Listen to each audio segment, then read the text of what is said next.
Les galons privés, dis-nous tu es un ambassadeur. Tu es un ambassadeur. Tu représentes le royaume de Dieu. Avec tous les pouvoirs, avec toute l'autorité qui incombe dans le royaume de Dieu. Tu représentes pleinement le royaume de Dieu. Dis-moi ça. Non, n'est pas toi qui as fait que tu es un ambassadeur de Jésus. Dis-lui qui est un ambassadeur de Jésus. Alléluia. Non, écoute-moi. Surtout ici, là, vous êtes comme si vous êtes timide. Dis à quelqu'un que tu es un ambassadeur de Jésus. Voilà. Dis-lui qui représente le royaume de Dieu. Les anges et obéissent à ce que tu dis au nom de Jésus. Tu as les pleins pouvoirs sur la terre, de parler au nom de Jésus. Tout ce que tu diras sur la terre sera lié au ciel. Tout ce que tu dédiras sur la terre sera dédié au ciel. Au nom de Jésus, tout pouvoir t'a été donné. Rien ne peut t'empêcher parce que tu es un ambassadeur. Alléluia. Acclame déjà parce que tu es la victoire. Acclame déjà parce que tu es un ambassadeur. Acclame déjà parce que tu es puissant. Tu as reçu toute l'autorité. Tout pouvoir t'a été donné. Au nom de Jésus. Je m'attends pas une amen. Au nom de Jésus. Au nom de Jésus. Au nom de Jésus. Tout ici là, écoutez, on va lever nos mains ici, hein? Dis au nom de Jésus, nous vous investissons les pleins pouvoirs dans le nom de Jésus. On va aller ici là, faisons la même chose. Nous vous investissons les pleins pouvoirs dans le nom de Jésus. Amen. Amen. Oh. Alors nous voulons parler des ambassadeurs. Si on veut parler de quelqu'un ce matin, tu vas acclamer s'il s'agit de toi. Bon, s'il ne s'agit pas de toi, tu n'as pas besoin d'acclamer. Alléluia. Ambassadeur du Christ. Lorsqu'on fait allusion à un ambassadeur, nous voulons parler des chrétiens. Des chrétiens parce que nous sommes censés savoir que nous sommes de ce monde, nous sommes dans ce monde, mais nous n'appartenons pas à ce monde. Alléluia. Notre monde, notre royaume, il est au ciel. Et nous devons pleinement représenter ce royaume sur la terre. C'est pourquoi nous allons ouvrir nos Bibles dans 2 Corinthiens. 2 Corinthiens, son chapitre 5. Je vais faire la lecture. 2 Corinthiens, son chapitre 5, du verset 14 à 20. 2 Corinthiens, à son chapitre 5, du verset 14 à 20. 2 Corinthiens, c'est vers la fin de la Bible là-bas. C'est après Apocalypse. Alors je vais faire la lecture. Dans 2 Corinthiens, l'épître aux Corinthiens, son chapitre 5, verset 2. Dans l'amour de Christ, nous restons. Parce que nous estimons que si un seul est mort pour tous donc sont morts. Et qu'il est mort pour tous, afin que ceux qui vivent ne vivent plus pour eux-mêmes, mais pour celui qui est mort et ressuscité pour eux. Au verset 16, ainsi, dès maintenant, nous ne connaissons personne selon la chair. Et si nous avons connu Christ selon la chair, maintenant nous le connaissons de cette manière. Au verset 17, si quelqu'un est en Christ, il a une nouvelle créature. Les choses anciennes sont passées, voici, toutes choses sont devenues nouvelles. Et tout cela vient de Dieu qui nous a réconciliés avec lui par Christ et qui nous a donné le ministère de la réconciliation. Verset 19. Car Dieu étant en Christ, réconciliant le monde avec lui-même, en imputant point aux hommes leurs offenses, et il a mis en nous la parole de la réconciliation. Au verset 20. Nous faisons donc fonction d'ambassadeurs pour Christ, comme si Dieu exhortait par nous. Comme si Dieu exhortait par nous.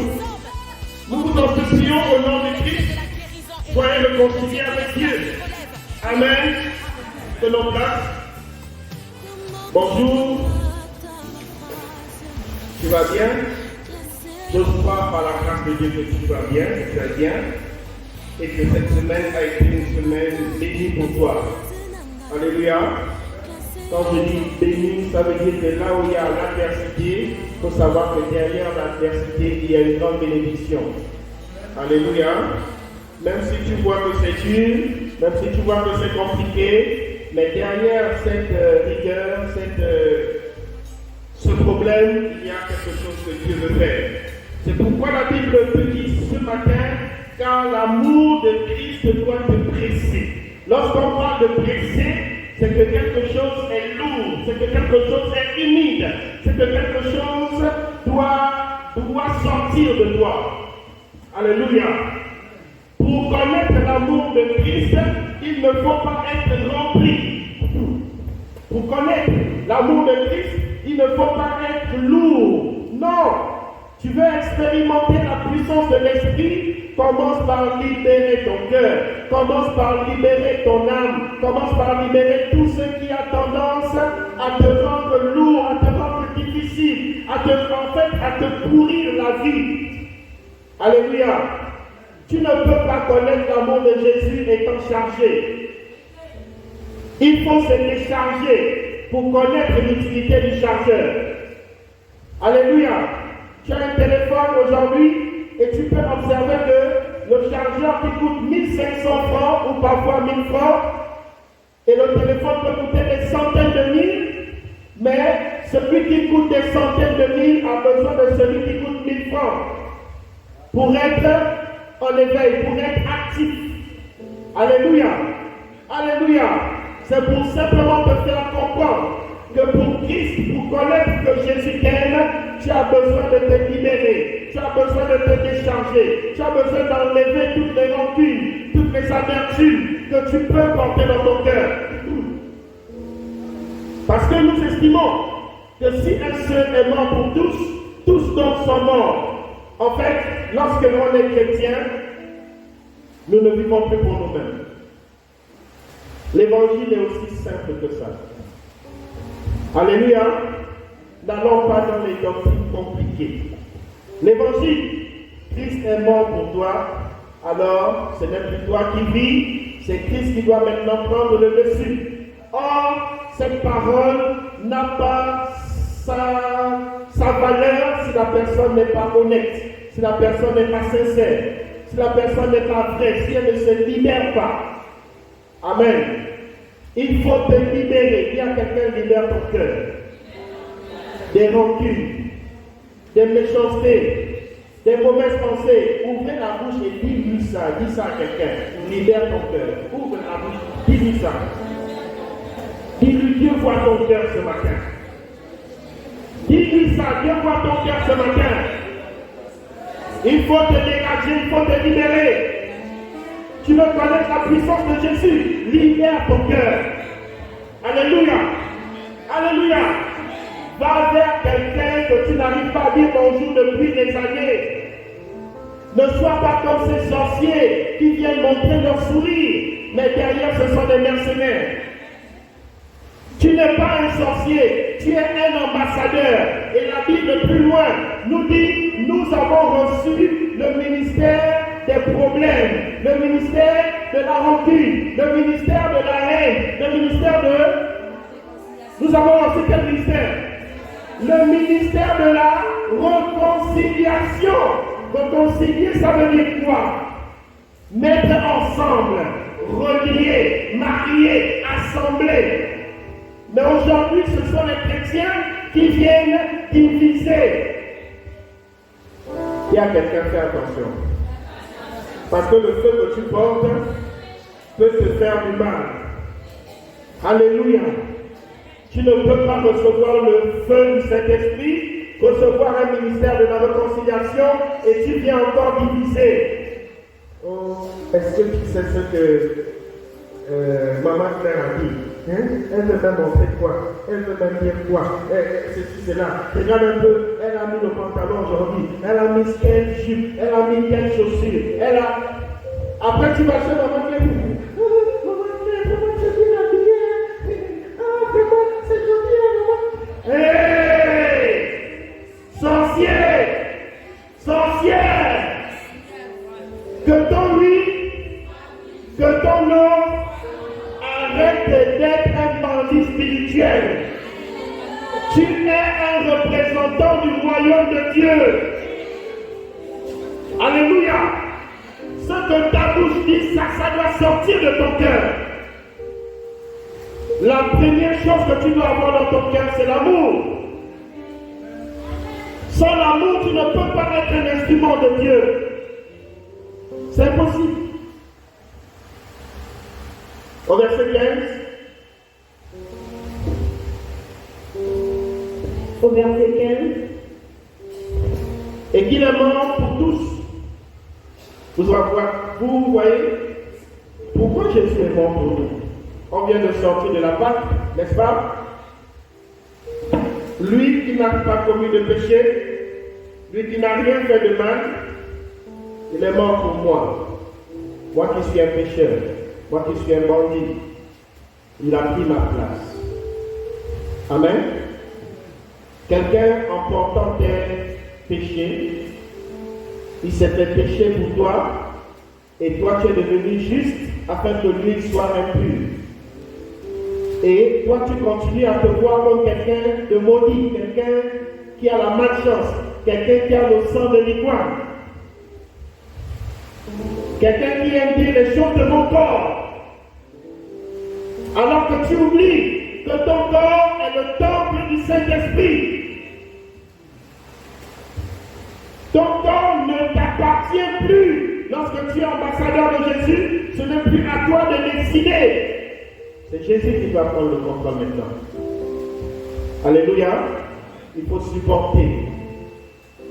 Lorsque quelqu'un te parle mal, lorsque quelqu'un te répond mal, n'oublie pas, il y a toujours une petite voix qui vient te dire quelque part, tu es un ambassadeur de Jésus. N'agis pas comme un païen. Attention à ce que tu vas dire. Attention à ta réaction. Il y en a même qui disent action. Il y a quelque temps, j'ai eu à faire un entretien. Et puis, c'était chaud. Ah, moi, ne me fais pas ça, moi, ne me fais pas ça, moi, ne me fais pas ça. Vous savez, quand on porte l'image de Jésus, Jésus avait la capacité de dire, vous qui voulez me tuer là, toi, tu t'endors. Et tous devaient dormir. Et Jésus partait là où il devait partir. Il avait ce pouvoir. Mais il n'a pas fait. On l'a traité de tous les mots, on l'a injurié. Il n'a rien répondu comme un agneau, comme un à l'abattoir. Il n'a rien répondu. Il a pris sa croix, il a fait un baiser sur la croix. Parce qu'il pensait à toi, il pensait à moi, il pensait à demain, il pensait à l'avenir. Et ce matin encore, il vient encore te le dire, que tu as de la valeur à ses yeux. Il t'a payé un très grand prix, au prix de sa vie. Même ton père et ta mère ne peuvent pas donner leur vie pour te sauver. Alléluia. C'est ce que le diable ne veut pas que tu entendes. Pourtant, c'est ce que tu dois savoir. Il veut faire passer le sacrifice de Jésus comme un vain événement. Non. Tu es important pour lui. Tu as de la valeur à ses yeux. C'est pourquoi il a accepté de mourir pour toi. Alors arrête de te sous-estimer. Arrête de te dévaluer. Et qu'il est mort pour tous, afin que ceux qui vivent ne vivent plus pour eux-mêmes. C'est écrit. Normalement, tu ne dois plus vivre pour toi. Géraldine ne doit plus vivre pour elle. Stanley ne doit plus vivre pour lui. Stéphane ne doit plus vivre pour lui. Stélie ne doit plus vivre pour elle. Nous devons vivre pour le royaume de Dieu. Nous ne devons pas chercher les choses de ce monde.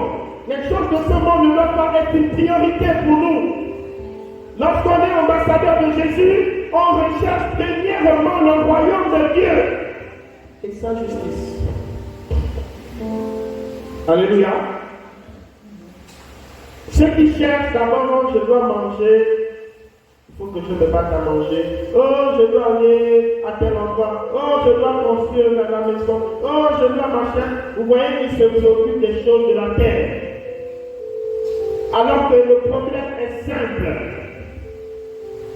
Tu représentes un royaume. Tu es un ambassadeur de Jésus.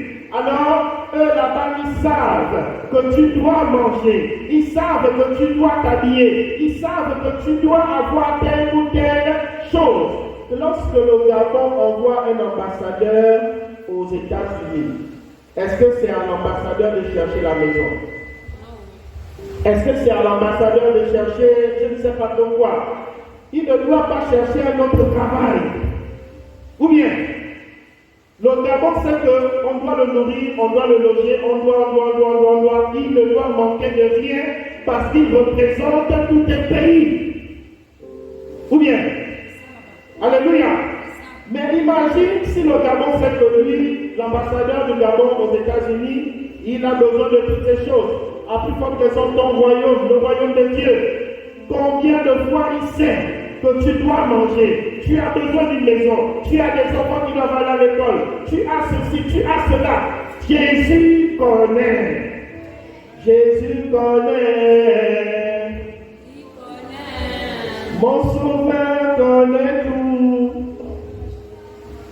Alléluia. Dis à quelqu'un, Jésus connaît. Arrête de te préoccuper des choses de la terre. Où la terre et la rouille viendront dérober. Vous savez, on va tous quitter ce monde avec nous.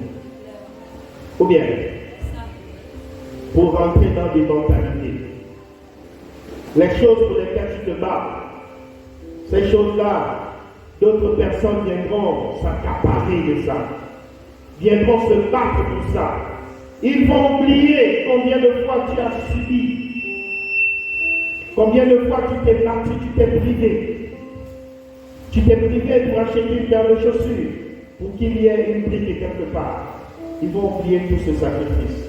Mais ils viendront gratuitement prendre quelque chose qu'ils n'ont pas souffert. Mais quelque chose que quelqu'un ne pourra jamais prendre, c'est ton éternité. Ils ne pourront jamais voir la joie que tu as quand tu seras auprès de ton Père. Alléluia. Il resteront à se battre, à discuter. Donne-moi telle chemise, donne-moi tel pantalon. Moi je prends telle voiture, moi je prends telle maison, moi je prends ceci, moi je prends cela. Ta joie sera immense, plus immense, parce que tu vas te retrouver auprès de celui qui a créé toutes ces choses. Et tu n'auras même pas besoin ni de manger ni de boire. Alléluia. C'est ce qu'il faut rechercher d'abord. Viens dans la maison de Dieu. Viens à l'église. Engage-toi dans la prière. Engage-toi dans la consécration. Laisse les choses du mariage qui sont sur la terre, qui vont te causer la tension, les agresser et qui vont t'empêcher de servir Jésus.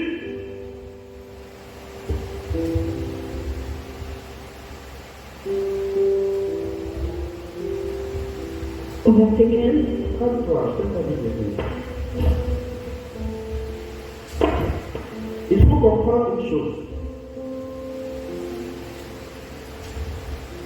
Lorsque nous nous mettons à chercher des choses vaines, des choses qui n'ont pas de valeur aux yeux de Dieu, nous donnons de l'importance à ce qui n'a pas d'importance aux yeux de Dieu, nous détournons l'attention de Dieu sur nous. Le Seigneur n'a plus un regard favorable sur nous parce que nous sommes préoccupés par des choses qui sont censées nous accompagner. Des choses auxquelles tu as autorité. Mais te voilà en train de supplier ces choses-là pour qu'elles soient tiennes. Non, tu es un ambassadeur. Tu es un représentant du royaume de Dieu. Tu es un élu du royaume de Dieu. Ne l'oublie jamais. La Bible dit, ces choses, ce sont les païens qui les recherchent. Non. Pourquoi la Bible le dit? Parce que tu es un ambassadeur avec le plein pouvoir. Être un ambassadeur, ce n'est pas avoir une grosse voiture, ce n'est pas avoir des chaussures de 500 000 ou les costumes de je ne sais pas pourquoi. Non, c'est pas ça un ambassadeur. Un ambassadeur connaît celui qui l'a envoyé. Il connaît son père. Il sait que son père lui donnera et lui donne toujours ce dont il a besoin. Amen. Car elle connaît son père. Si aujourd'hui elle cherche 1000 francs, elle doit normalement rendre grâce à Dieu. Seigneur, je n'ai pas 1000 francs, je te rends grâce. Elle a 1 million demain, Seigneur, tu m'as donné 1 million, je te rends grâce. Paul pouvait dire, dans l'abondance, je te rends grâce. Dans la dizaine, je te rendrai toujours grâce. Pourquoi? Parce que ces choses n'ont pas de valeur aux yeux de ceux qui sont appelés ambassadeurs du royaume de Dieu. Alléluia. Ça ne doit pas être ta préoccupation. Il faut que ce soit clair dans ton esprit. Au verset 16. Au verset 16. Ainsi, dès maintenant, nous ne connaissons personne selon la chair. Ah, il dit ainsi, dès maintenant, ça veut dire que si toi-même tu te reconnais en tant qu'ambassadeur, ça c'est une chose, la personne qui est à côté de toi doit considérer certaines résolutions. Tu ne dois plus voir Andrea comme étant une fille comme tu la connaissais avant. Alléluia. Tu ne dois plus voir, je ne sais pas, X, Y personne comme une personne que tu connaissais avant. Parce que son statut a changé. Il dit, en principe, nous ne connaissons plus, nous ne devons plus connaître Stanley, il s'appelle comment? Mindou, comme il était avant. Si tu continues à voir Mindou comme il était il y a quelques années, bien aimé, tu es en train de te tromper. Et tu peux passer à côté de la grâce de Dieu. Parce que Dieu a déposé en chaque personne un dépôt. Et en déposant en chaque personne un dépôt, il nous a mis tous ensemble dans une assemblée, afin que le besoin de l'autre soit comblé par un autre. C'est pourquoi on parle d'assemblée. Il faut qu'il y ait complémentarité. Hein? Alors, lorsque tu vois Mindou comme quelqu'un de je ne sais pas pourquoi, bien aimé, ce que Dieu a mis en lui, tu ne pourras pas avoir part à cela. Tu n'auras pas part à la grâce que Dieu a déposée en lui. Je vais pousser le bouchon plus loin. Lorsqu'il joue au piano, tu es en train de faire quoi? De danser, non? Ça te fait plaisir, non? Alléluia! C'est l'une des choses que Dieu a déposées en lui. Et qui t'amène à avoir un bon son, qui t'amène à danser. Mais la personnalité de Mindou, tu ne la connais pas. Est-ce que tu comprends? Respecte la personnalité de Mindou et tu auras part à ce que Mindou a. Alléluia.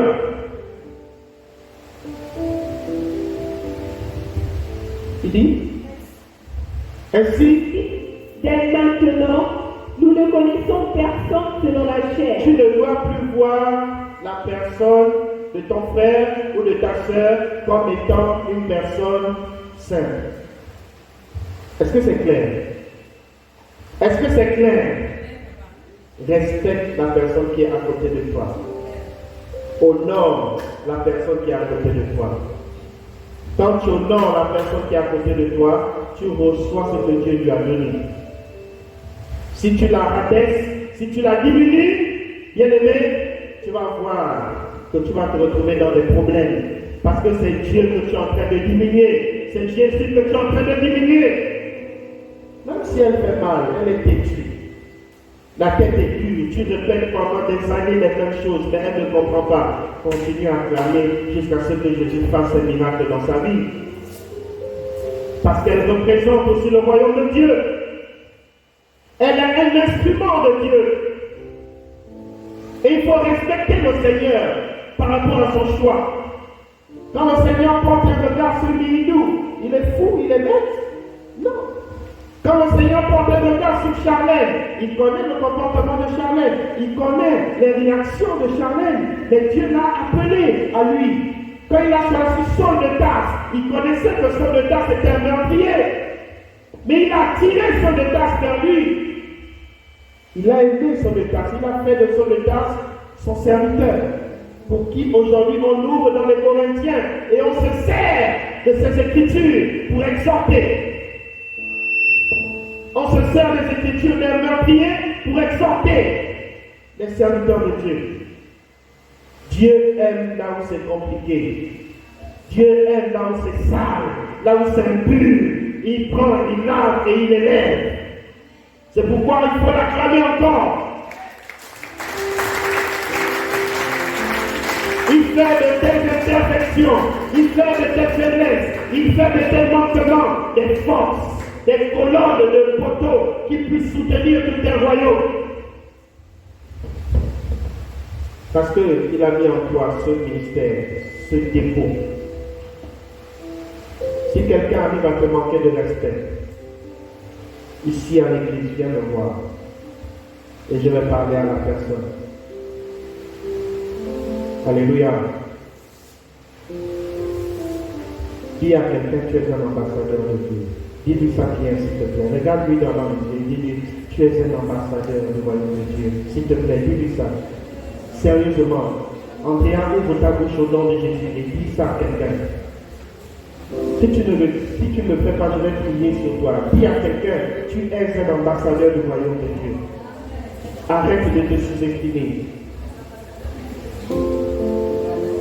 Alléluia.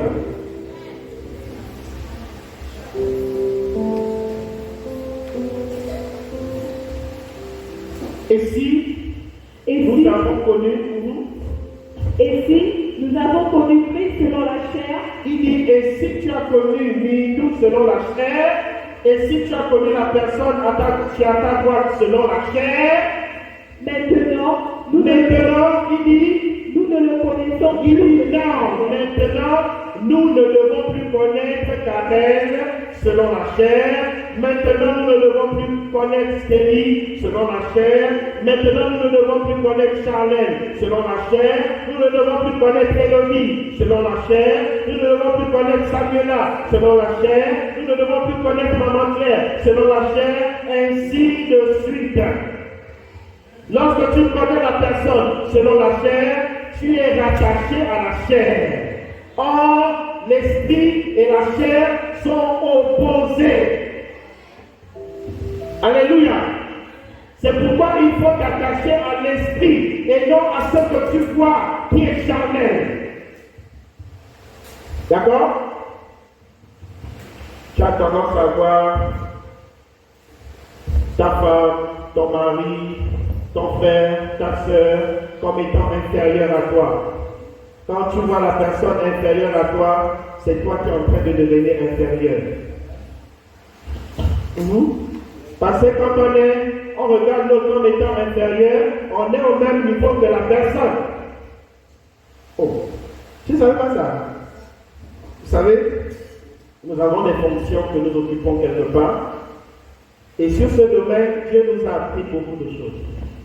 Même si c'est un enfant, il faut le respecter. Même si c'est un fou, il faut le respecter. Parce qu'il a sa partition, il a sa part à jouer. Si Dieu permet qu'il soit là, et que toi tu rentres en contact avec lui, c'est qu'il y a quelque chose que tu dois prendre en lui, et que lui doit prendre en toi. C'est pourquoi le Seigneur posait à chaque fois la question, que veux-tu que je fasse? Hein? Parce que toute rencontre n'est pas fortuite. Toute rencontre n'est pas inutile. Lorsque tu rencontres quelqu'un, lorsque tu entres en contact avec une personne, il y a quelque chose que tu dois donner, il y a quelque chose que tu dois prendre. Et pour cela, ne commence pas à rabaisser la personne, parce qu'en la rabaissant, tu n'auras pas part à ce que la personne a à te donner. Le mendiant était là, il dit, mais il attendait certainement quelque chose de Paul, de Pierre. Pierre lui a dit quoi?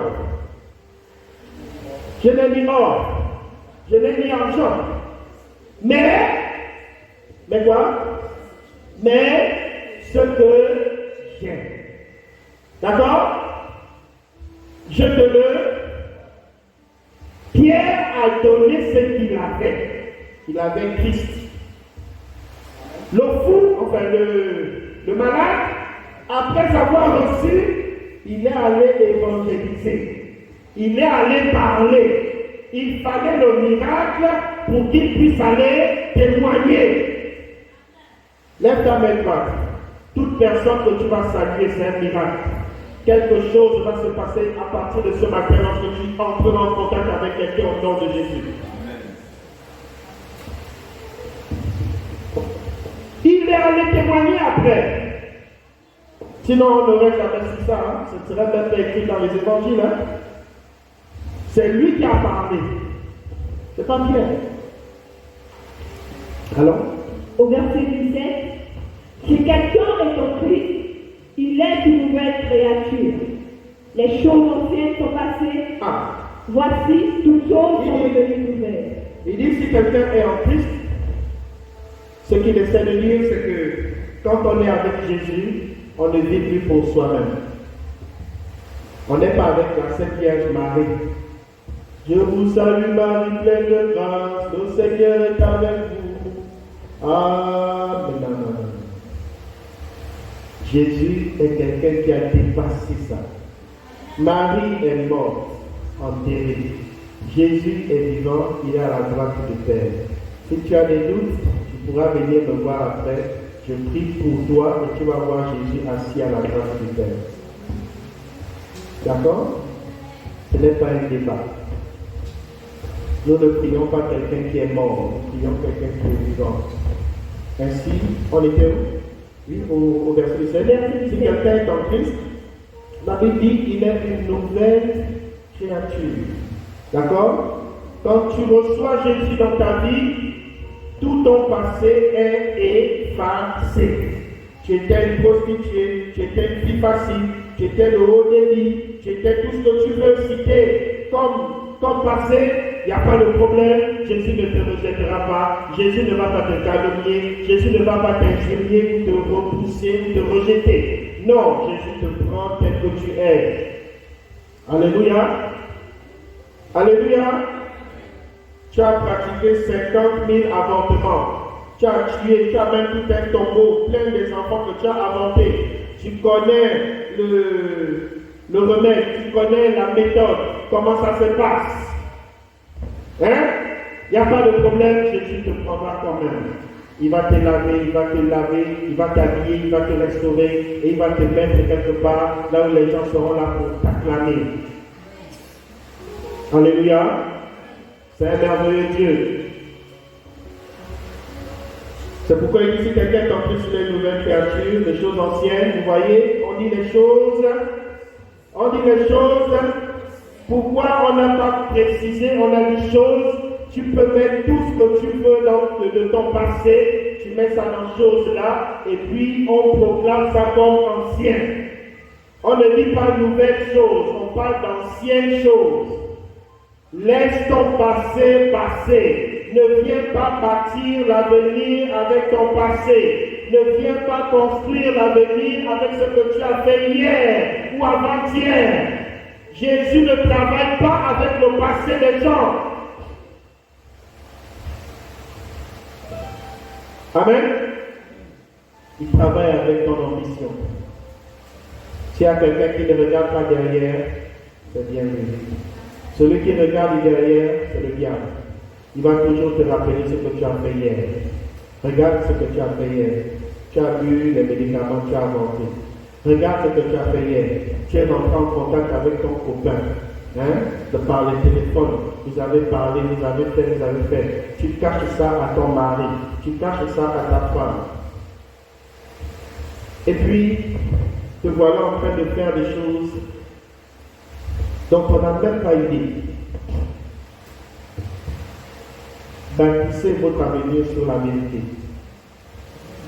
Pour construire un avenir solide, il faut que vous soyez vrai, honnête, sincère, pur aux yeux de Dieu. Un ambassadeur ne doute pas de son identité.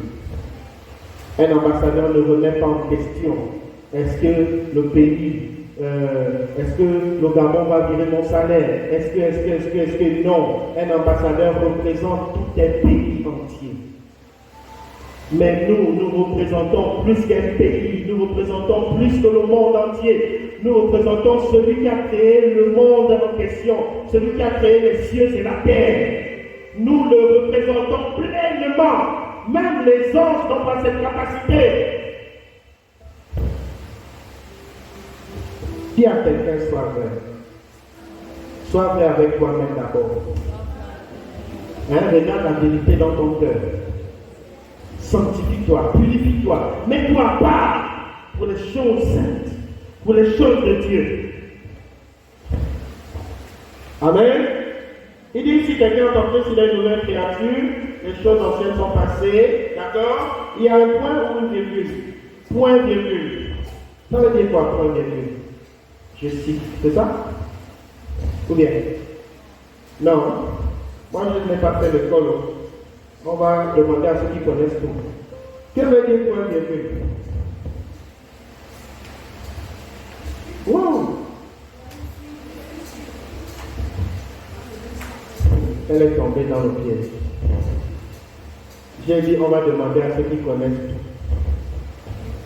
Et comme toi, tu n'as pas répondu, c'est bien. Oui, ça veut dire que tu ne connais pas tout, mais c'est Dieu qui connaît. Acclame le Seigneur. Bravo. Tu suis. Alléluia. Tu suis. Et c'est comme ça que les chrétiens tombent facilement dans les péchés bizarres.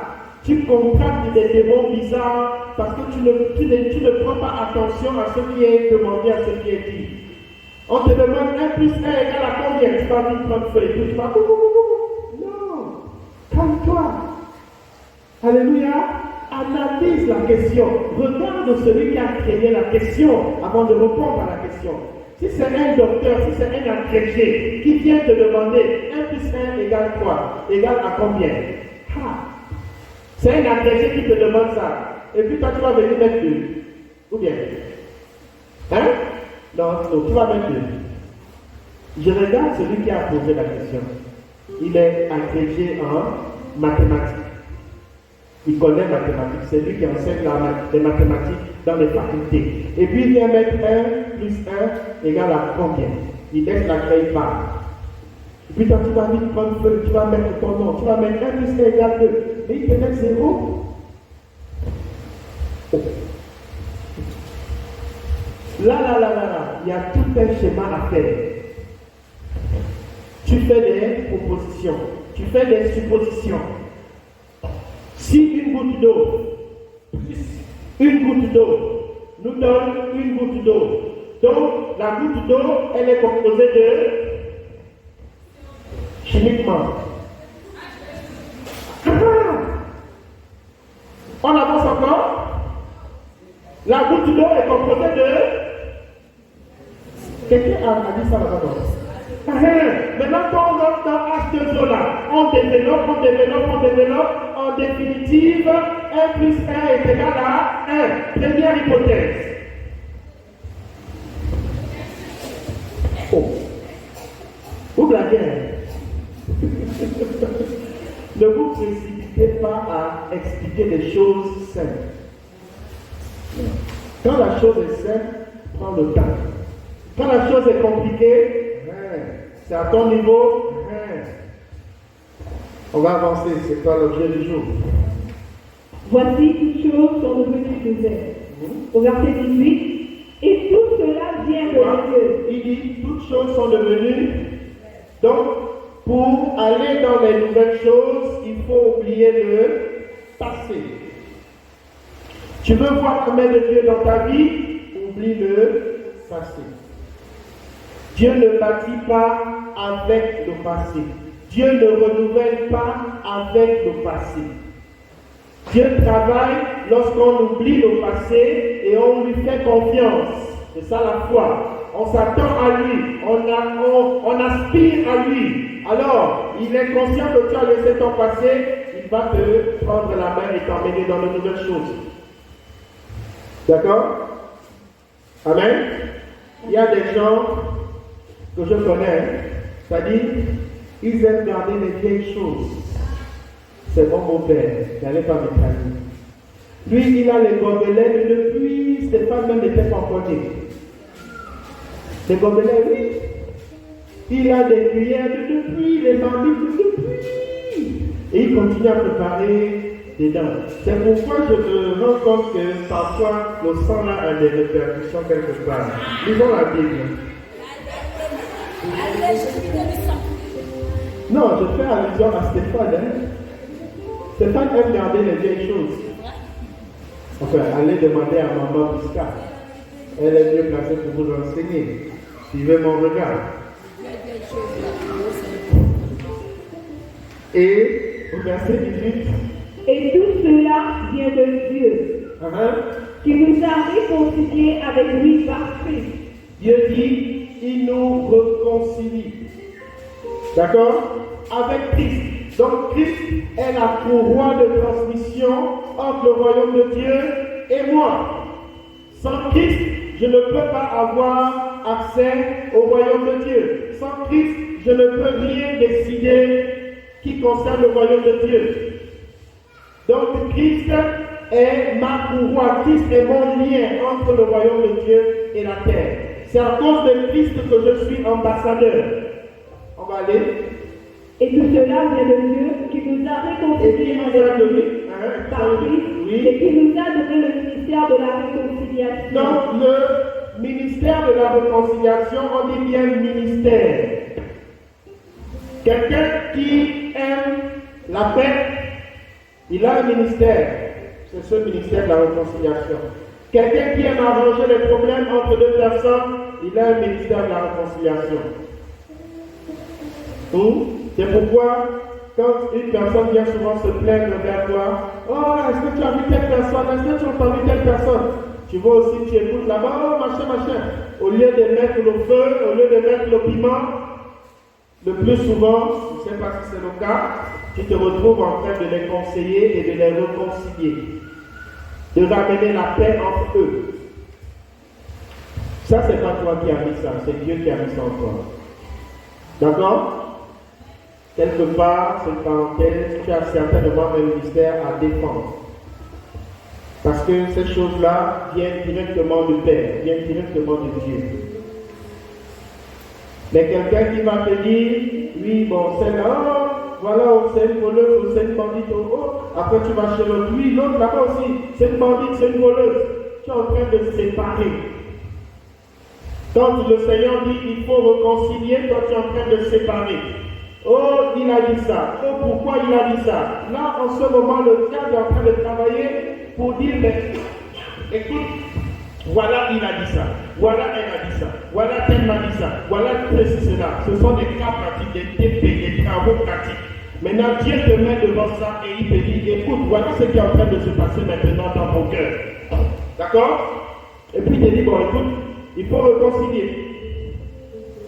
Non, mais j'ai ma personnalité, je suis l'aîné, je suis le grand frère, il me doit du respect, il doit me respecter, elle doit me respecter, je ne suis pas son enfant, je ne suis pas son égal, voilà. Et puis le diable vient te dire tout ça. Le diable ne vous laissera jamais tranquille quand vous allez servir Jésus. Ne pensez pas que c'est comme sur des roulettes. Vous allez dire ceci et puis la chose va se faire aussi facilement. Non! Il veillera à ce que vous soyez éprouvés, que vous passiez par le feu. Parce que Dieu fait passer ses serviteurs par le feu. Dis Amen. Même si ça te dérange, mais tu vas réconcilier. Hein? Tu vas réconcilier donc. Est-ce qu'il y a quelqu'un qui a un problème, qui est au centre de quelque chose, et Dieu te dit, ce matin, il faut que tu réconcilies. Lève ta main, s'il te plaît. Dieu te demande de réconcilier. Tu es au centre de deux personnes qui ne se parlent pas. Et Dieu est en train de te dire qu'il faut les réconcilier. Lève la main. Lève la main, oui. Merci. Il faut apprendre à réconcilier les gens. On va avancer.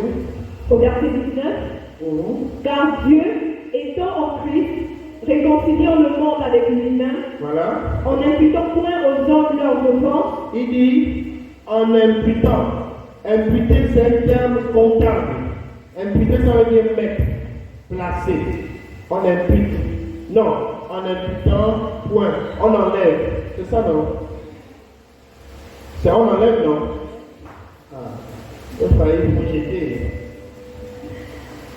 Une imputation, oui, on impute, on coupe. Quand quelqu'un a le diabète et puis on enlève. Oh, c'est pourquoi il ne faut pas abuser avec le sucre.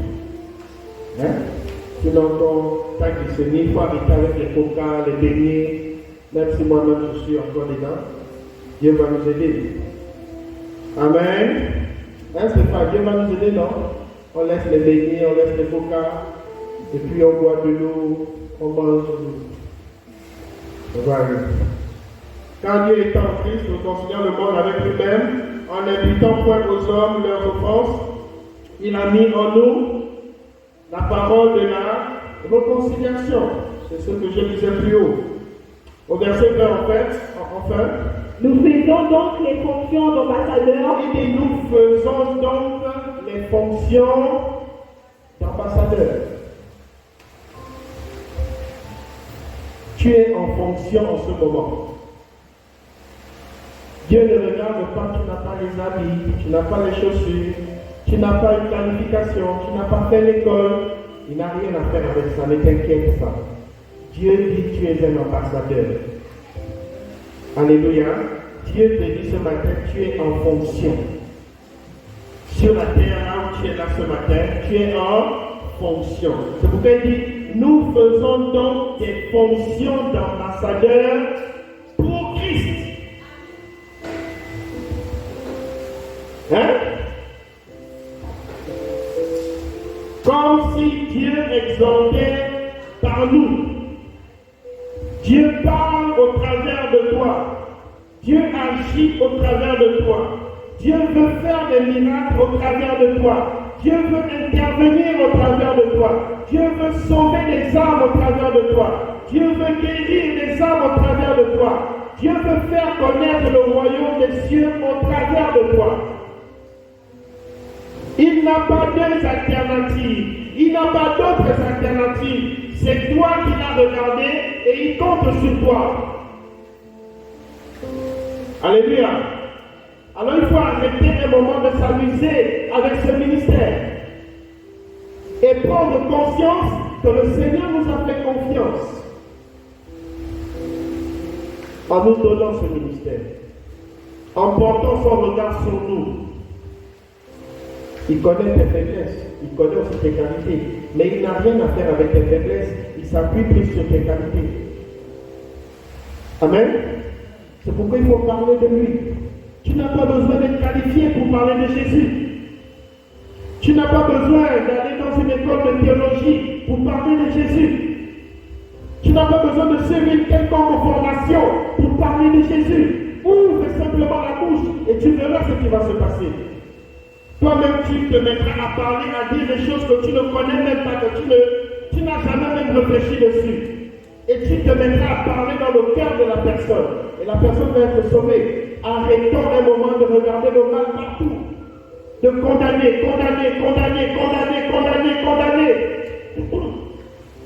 Nous n'avons pas reçu le ministère de la condamnation, mais de la réconciliation. Amen.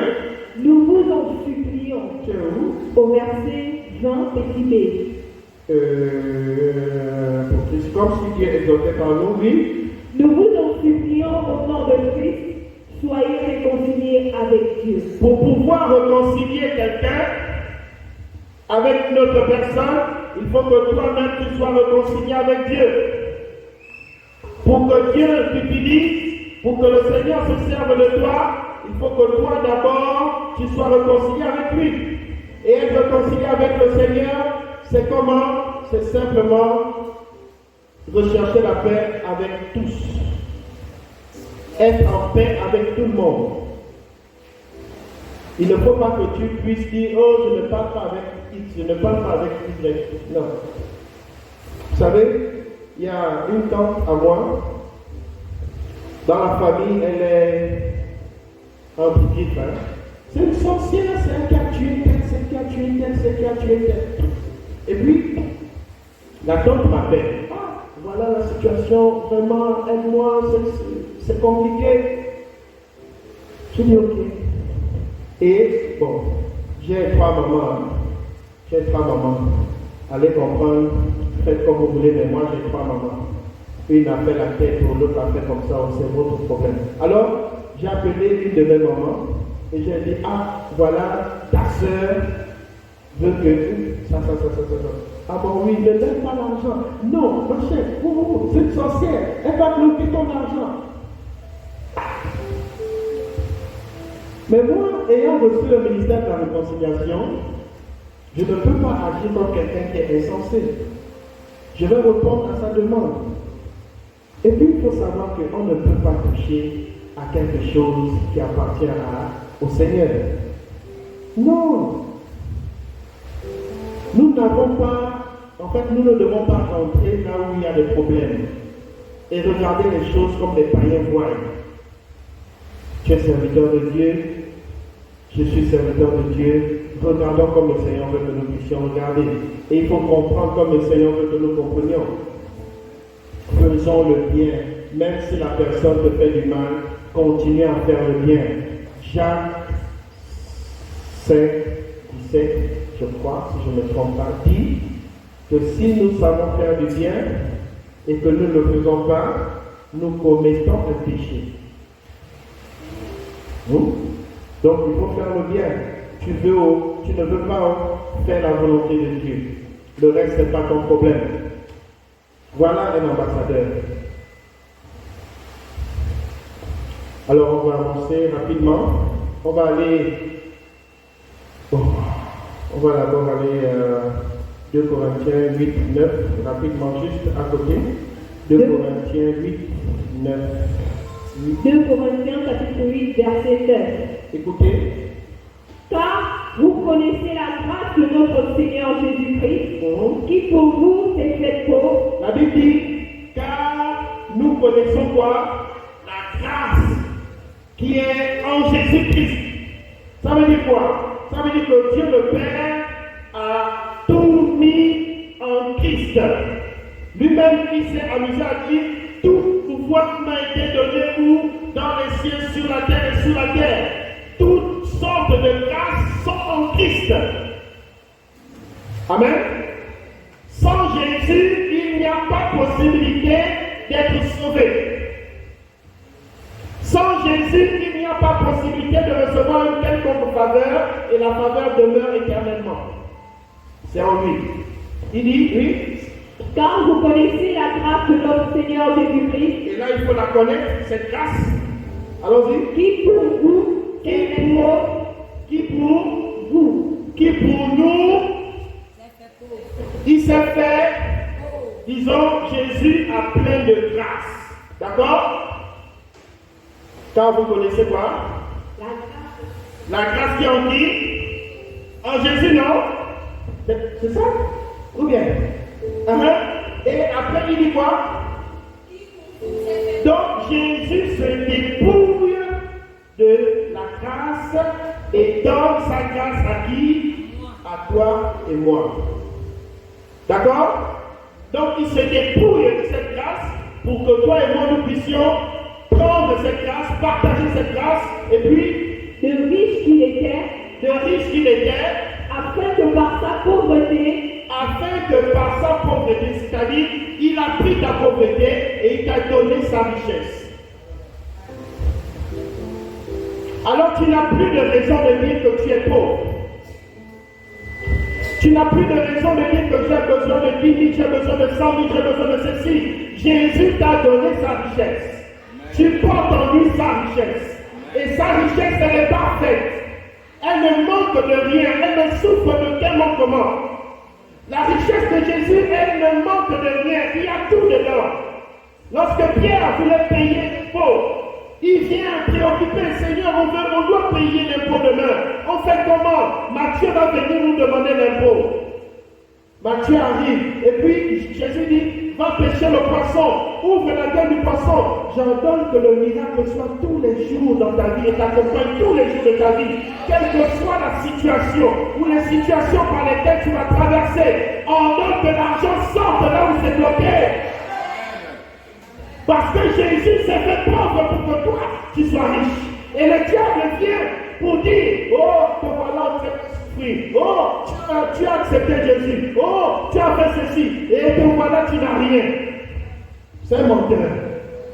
La richesse, l'abondance ne se résume pas en quelques billets de banque. Tu as dominé les billets de banque en question. Justement, tu les as dominés. Et ça, pour que ces billets de banque viennent à toi, s'attachent à toi.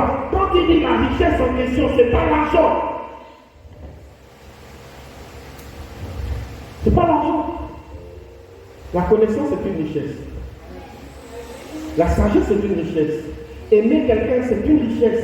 Pardonner quelqu'un, c'est une richesse. Exhorter quelqu'un, c'est une richesse. Ce n'est pas donné à tout le monde. Tu as des choses que l'on ne peut pas toucher. Tu maîtrises des choses que les hommes ne peuvent pas voir ou ne peuvent pas toucher. L'amour, la paix, la réconciliation, la joie, tous ces éléments, bien évidemment, on ne peut pas les toucher. Mais l'autre qui a un compte garni, qui a plein d'argent, il n'a pas l'amour, il n'a pas la paix, il n'a pas la joie, il ne dort pas, il est traumatisé. L'enfer l'attend à bras ouverts. Et toi, tu es là en train de l'envier parce qu'il roule dans les bonnes voitures, parce qu'il est beau, parce qu'il est maîtrise, parce qu'il est bien bâti, il est comme tu aimes, elle est comme tu aimes, je ne sais pas. Et te voilà en train de tomber dans le gouffre. Ne regarde pas les choses de manière charnelle. Non. Il a dit, de riche qu'il était, on parle au passé, non? De riche qu'il était, il s'est fait. Donc il s'est dépouillé de toute cette richesse, de toute cette connaissance, de toute cette grâce, de toute cette abondance. Il s'est dépouillé de cela et il te les a donnés. Et il a pris ta pauvreté sur lui. Acclame-le s'il te plaît.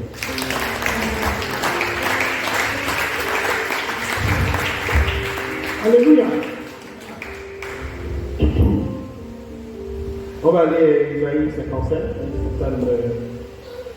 Il m'a donné ça, mais il dit, prêtez l'oreille et venez à moi. D'accord? Pour venir à Jésus, il faut d'abord écouter. Il faut la volonté. Après l'écoute, il y a là, quand le Seigneur dit venez à moi, il est en train de parler, tu es en train d'écouter. Ou bien, quand tu écoutes, il y a la volonté. Prêtez l'oreille et venez à moi, écoutez et Et il faut que tu sois en vie. Il faut que tu vives. Il ne faut pas me suivre. Moi, je vais prendre un exemple parce que c'est des choses que je vis et que j'aimerais vous partager. Je suis de ceux-là qui pensent que être sur la terre, il n'y a rien de bon. Parce que quand on a goûté une fois à la présence de Dieu, on aspire à être déjà dans la présence de Dieu et à rester tranquille avec le Seigneur. Parce que c'est bon, c'est doux, c'est agréable. Pierre, Jean et Jacques ont vécu cela. Il a dit, Seigneur, il est bon que nous soyons ici. Je vais construire 3 tentes et puis on va rester là pour toujours. Parce que c'est un milieu doux et paisible. Mais la terre ici, c'est compliqué, il y a des problèmes. Il faut régler tel problème, telle personne t'appelle, il faut régler telle situation. C'est compliqué. Et moi, je fais partie de ceux-là qui prient tous les jours, Seigneur, je suis fatigué, je veux déjà partir. Mais le Seigneur me dit qu'il est bien, mais écoute, oui, tu es fatigué, mais tu ne vas pas encore terminer.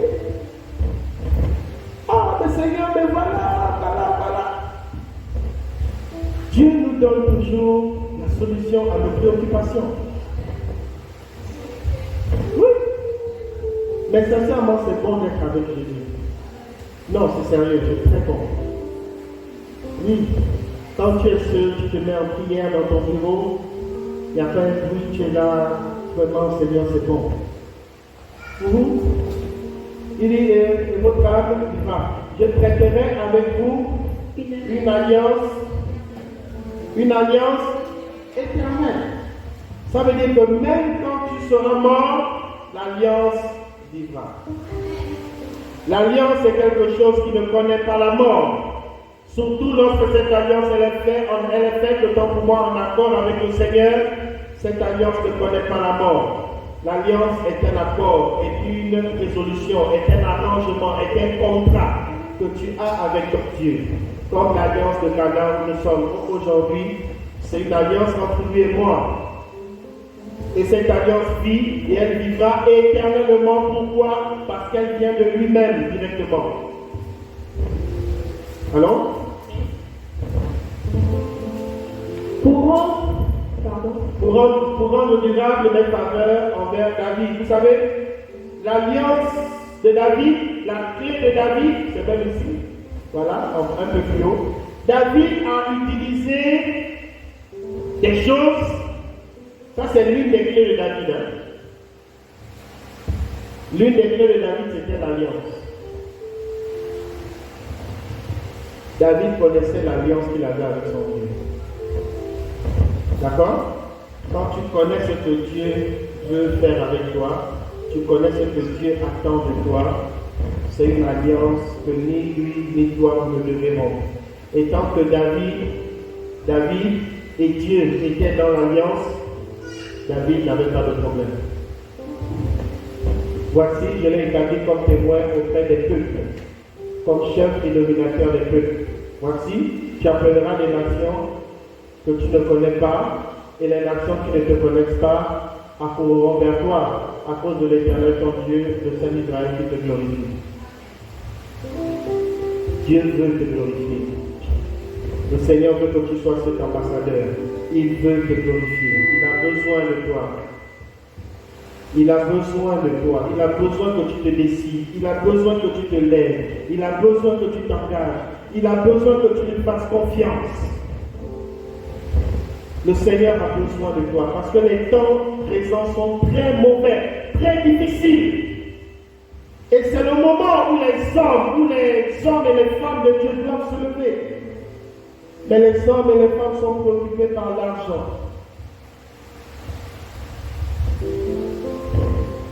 On ne sort plus évangéliser. Il n'y a plus de temps de prière. Il n'y a plus de temps de méditation. On garde même la rancune, l'amertume, on la développe dans notre cœur. On injurie nos frères, on insulte nos frères, on hait nos frères, on hait nos sœurs. On veut tuer. on veut commettre des choses infâmes.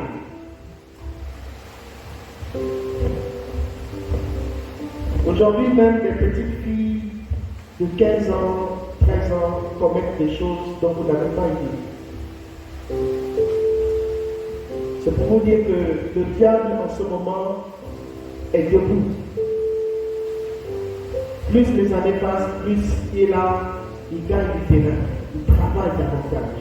Et le diable travaille avec la jeunesse, avec les petits enfants maintenant. Parce qu'ils savent qu'ils n'ont pas encore la conscience, ils ne savent pas, ils n'ont pas pris conscience de l'importance, ils ne savent pas, ils ne connaissent pas. Des choses dont vous n'avez pas idée.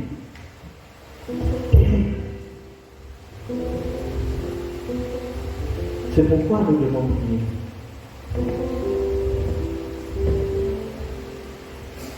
Il faut que les hommes mis à part dans le royaume de Dieu se lèvent. Si tu ne te lèves pas, voilà, j'ai appris ce matin au Cameroun, quelqu'un tue la femme, les enfants, jusqu'aux enfants. Il les tue. Il coupe le sexe de sa femme, il coupe les seins de sa femme, il dépose sur la table. Après lui-même se tue. Où est passé l'amour? Où est passée la compassion? Quand tu fais ça, il n'y a plus de remords. Où? Mais les chrétiens aujourd'hui dorment. Ils sont préoccupés par autre chose.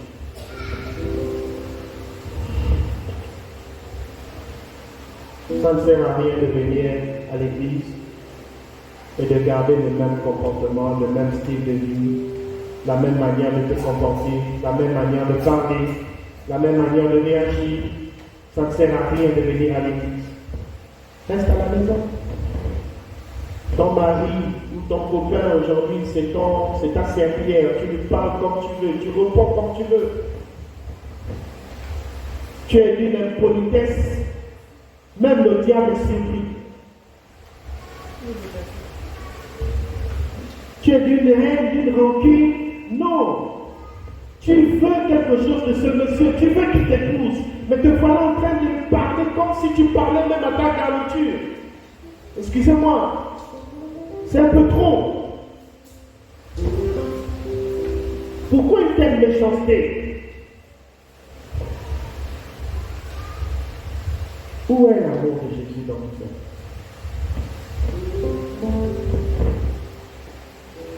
Tu veux qu'il vienne voir tes parents, qu'il t'épouse, mais te voilà en train de l'insulter.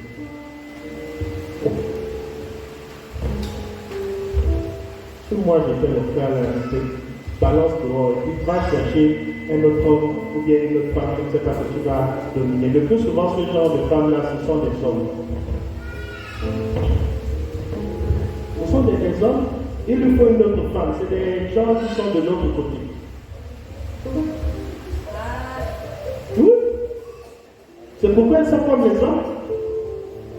L'homme prit le moyen, le ciel dit, ah bon, viens ici. Et puis, Ahmed va aller épouser ça. Moi-même, je vais m'opposer. Je dis, papa, laisse ça.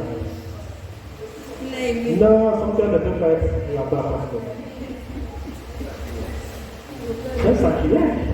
La femme va te frapper, frère. C'est ça qui n'a pas le corps.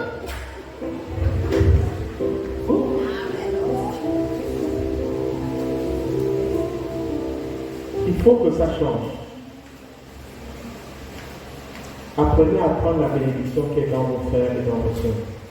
Apprenez à puiser le meilleur de ces prisons. Ils ont quelque chose de meilleur que vous ne connaissez pas.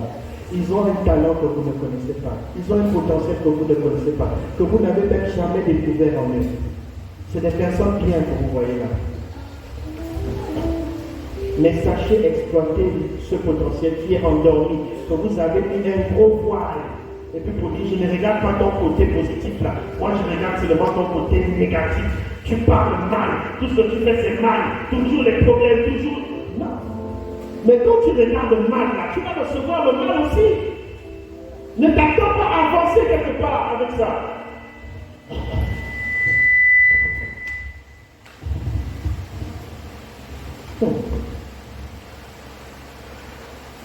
24, 4 à 6. Je ne sais pas pourquoi les chrétiens d'aujourd'hui ce n'est que le dimanche, ils viennent à l'église, ils sont pieux. Quand ils sortent de là, c'est des loups. Son vrai visage là, c'est là.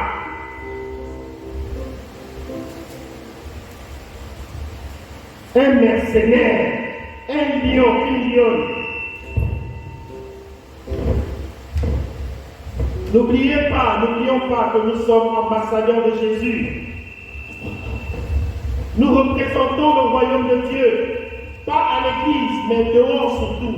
Les païens ont besoin de voir. La Bible dit, le monde attend avec un ardent désir. Le monde attend de voir ton amour pour l'autre. Le monde attend de voir ton respect pour l'autre. Le monde attend de voir. Tu sais, tu peux sauver ton mari ou celui qui veut venir t'épouser par ton comportement. Tu peux le gagner à Christ. Peut-être même c'est un pasteur. Et puis te voilà en train de torturer le pauvre homme.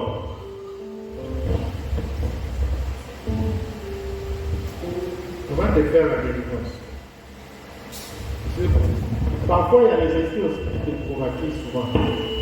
Tu sais, quand tu te parles là, tu sens la colère monter vite, non? La colère monte vite, non? Et puis tu ne te contrôles plus. Ce qui arrive, ça sort comme ça sort. Et puis tu ne te contrôles plus, c'est après que tu reviens à toi et puis tu te dis, oh, mais pourquoi j'ai dit ça? Et parfois même, il n'y a pas de remords en famille. Tu es assis.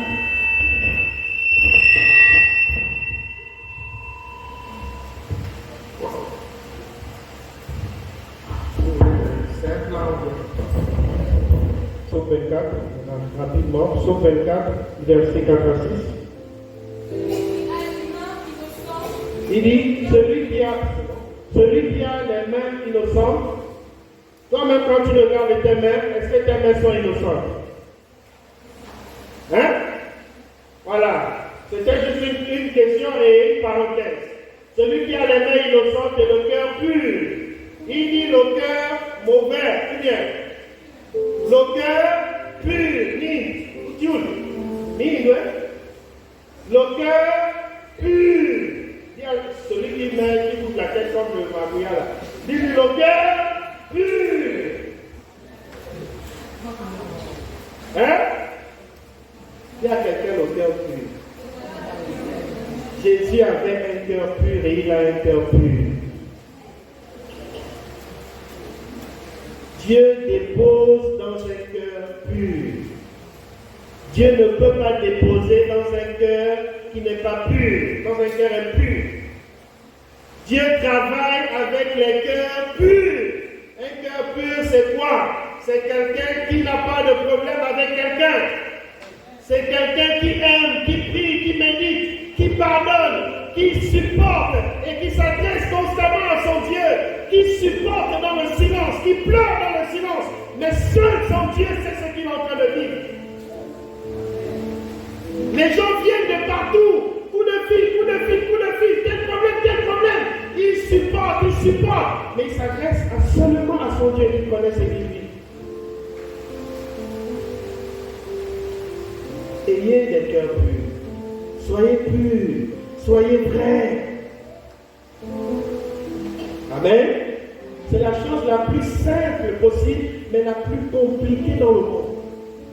Parce qu'on ne peut pas contrôler les émotions de ton cœur.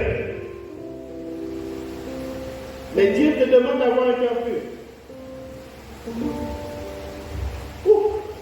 Celui qui ne livre pas son âme au mensonge. Regarde ton frère. Et puis, mais toi, tu m'as trop menti, hein? Regarde ton frère. Et dis-lui, toi, on dirait que tu mens beaucoup, hein? Dis-lui ça. Oui, il faut bien le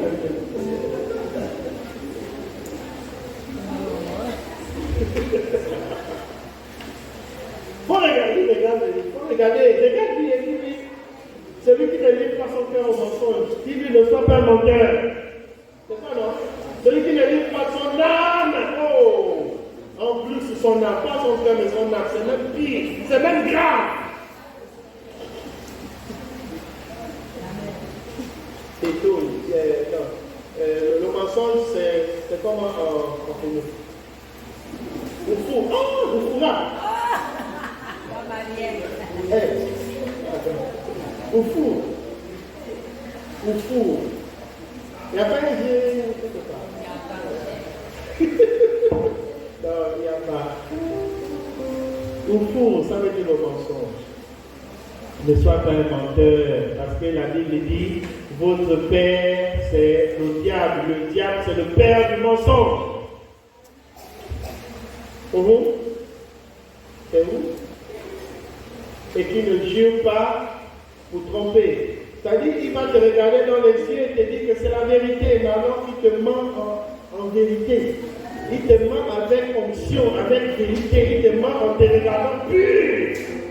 Hey, mon frère, ce sont les sorciers qui sont comme ça. Il te dit, mon frère, je vais t'épouser, ma soeur, je vais t'épouser. Il n'y a que toi, il n'y a que toi. Mais en fait, il est en train de te mentir.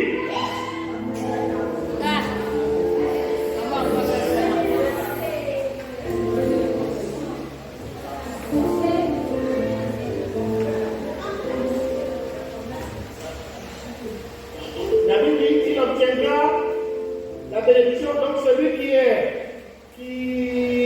les mains innocentes, qui a un cœur pur, celui qui ne livre pas son âme au mensonge, qui ne jure pas pour tromper. La promesse, elle est au verset 5. La Bible dit la miséricorde du Dieu de son salut. D'accord? Donc tu n'as pas la miséricorde de Dieu, tu n'as pas les faveurs de Dieu lorsque tu es un menteur, lorsque tu as des mains impures, le cœur impur, c'est lorsque tu livres ton cœur, ton âme au mensonge et que tu ne jures pas pour tromper, tu n'as pas droit au regard de Dieu. Ce n'est pas la peine de te consoler en disant que je suis à l'église, je viens à l'église tous les dimanches, je donne ma dîme, mais dans le fond, soit tes mains sont innocentes, soit tes mains sont impures, soit ton cœur est impur, soit tu es un menteur, voilà. Et Dieu ce matin te dit, je ne te connais pas. Il va te dire, je ne vous connais pas, je ne vous ai jamais connu. Sortez de ma maison, vous qui commettez l'iniquité. Il faut arrêter à un moment donné de te consoler. Il faut arrêter à un moment donné de te conforter dans une situation, de normaliser une situation que tu sais que Dieu n'est pas dedans. Ce n'est pas normal. Et il faut chercher à régler la situation, à régler le problème. Alors lève-toi, nous voulons prier. On veut prier.